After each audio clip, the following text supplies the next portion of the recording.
بسم اللہ الرحمن الرحیم۔ روہیل وائس کے معزز دوستو السلام علیکم۔ میں ہوں روہیل خان اور آپ دیکھ رہے ہیں روہیل وائس چینل۔ رواں سال کا تیسرا چاند گرہن 5 جولائی کو ہوگا۔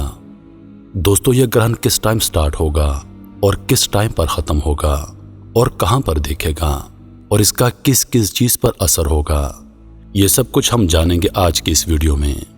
دوستو director space science and technology doctor professor Javed Iqbal کا کہنا تھا کہ رواں سال کا تیسرا چاند گرہن 5 جولائی کو ہوگا اور چاند گرہن پاکستان میں نہیں دیکھا جا سکے گا۔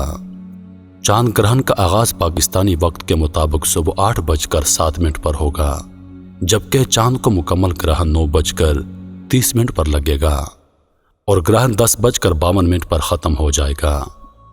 حکام کا مزید کہنا تھا کہ چاند گرہن کا مکمل دورانیہ 2 گھنٹے اور 45 منٹ ہوگا اور یورپ، آسٹریلیا، افریقہ، شمالی اور جنوبی امریکہ کے ممالک میں دیکھا جا سکے گا۔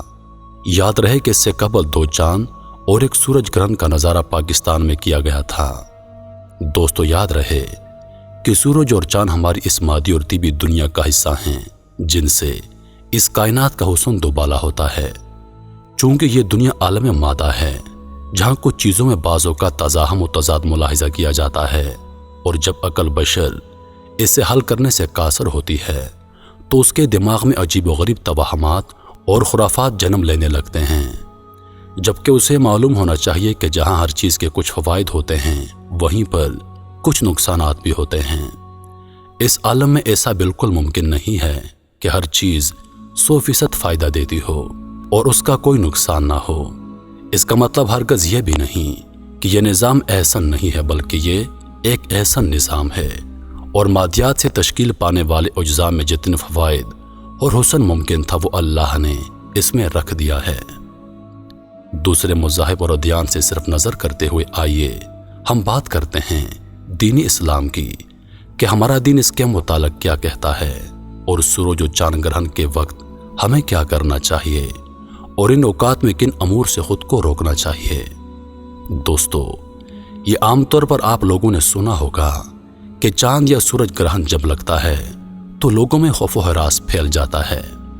اس وقت خاص طور پر حاملہ خواتین پر قانون لاگو ہو جاتے ہیں کہ گرہن کے وقت کسی بھی تیز چیز، جس میں کینچی، چھری یا کسی بھی لوہے کی تیز چیز کو ہاتھ نہ لگائیں، کیونکہ گرہن کے وقت ان چیزوں کو ہاتھ لگانے سے پیدا ہونے والا بچہ معذور ہوتا ہے، یا تو اس کا ہونٹ کٹا ہوتا ہے یا پھر کچھ بھی بول دیتے ہیں، جبکہ اس بات کا حقیقت سے دور دور تک کوئی واسطہ نہیں، بلکہ ایسی اولاد کا پیدا ہونا یا تو کسی جنیاتی بیماری کے سبب ہوتا ہے یا پھر کسی اور بیماری کی وجہ سے، واللہ عالم۔ سورج اور چاند اللہ تعالیٰ کی قدرت کی نشانیاں ہیں، یہ ظاہر کرنے کے لیے کہ جو قادر مطلق اللہ تعالیٰ سورج سے روشنی دیتا ہے اور چاند سے چاندنی دیتا ہے، وہی اللہ تعالیٰ ان کو ماند کر دینے پر بھی قادر ہے۔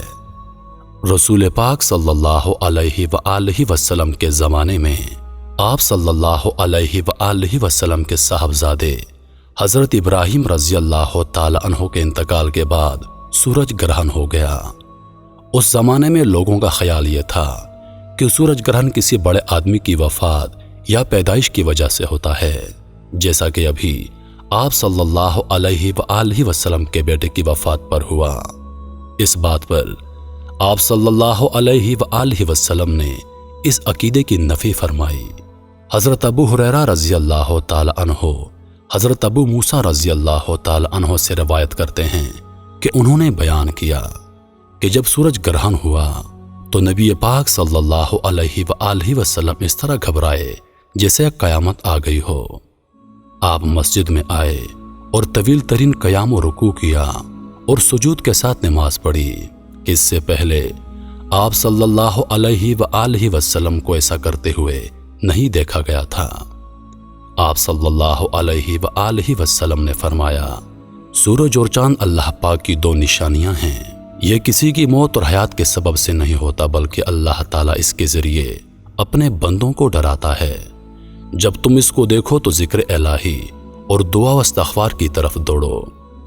لہذا چاند گرہن اور سورج گرہن کے وقت ہمیں تعلیمات نبوی صلی اللہ علیہ وآلہ وسلم کے مطابق اللہ تعالیٰ کی طرف متوجہ ہو کر نماز، دعا اور استغفار کرنا چاہیے۔